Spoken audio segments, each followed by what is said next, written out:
मैं कह रहा हूँ राज्य सरकार के संरक्षण के बगैर ये पाप हो ही नहीं सकता। अपने आप को शक्तिमान बनाना पड़ेगा, ईश्वर करे शक्ति दे उनको। सब लोगों को लटकाने वाला कानून बनाना चाहिए ताकि एक अच्छा बिहार बन सके। अरे बिहार को क्या करेंगे, दिवाला कर देंगे। पढ़ाई लिखाई का हाल खराब हो गया है। और उससे ज्यादा जो ये ड्राई ड्रग्स हैं, जो अफीम, गांजा, चरस, स्मैक, शराब की होम डिलीवरी भी हो रही है। शराब ने परिवारों को उजाड़ा है, इसलिए शराब पर प्रतिबंध है, प्रतिबंध रहना चाहिए। शराब पीने के बाद आदमी आपे से बाहर हो जाता है। जितने क्राइम होते हैं, जितने रैप होते हैं, शराब से कहीं ना कहीं चस्का है। वही लोग चाहेंगे कि शराब पर प्रतिबंध नहीं रहे। कोई भी ईमानदार भारतीय, शराब से कहीं ना कहीं चस्का है। वही लोग चाहेंगे कि शराब पर प्रतिबंध नहीं रहे।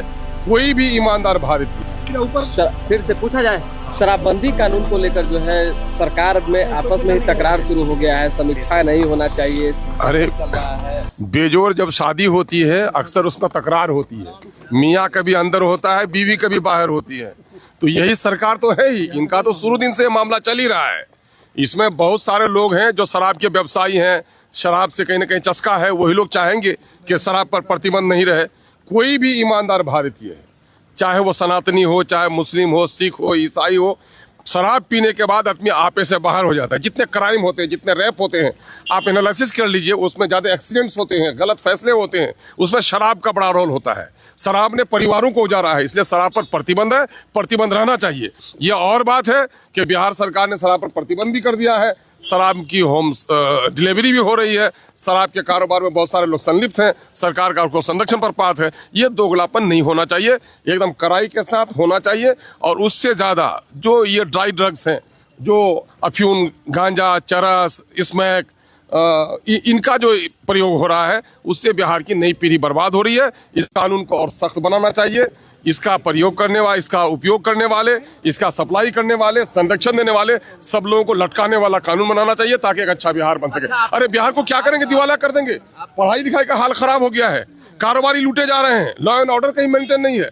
और ये कहिएगा कि चोरी हो रही है, डकैती हो रही है, रेप हो रहा है, तो सिर्फ एक ही विभाग जिम्मेदार नहीं है। शिक्षा जगत में नैतिक शिक्षाओं का पतन हो गया है। शराब परोसा जा रहा है, रिश्वत पर काबू नहीं लग रहा है। यही वजह है कि बिहार की छवि अच्छी नहीं बन पा रही है। सरकार से एक एक चीज का हिसाब लेंगे। वो बाहर है, आप अंदर है।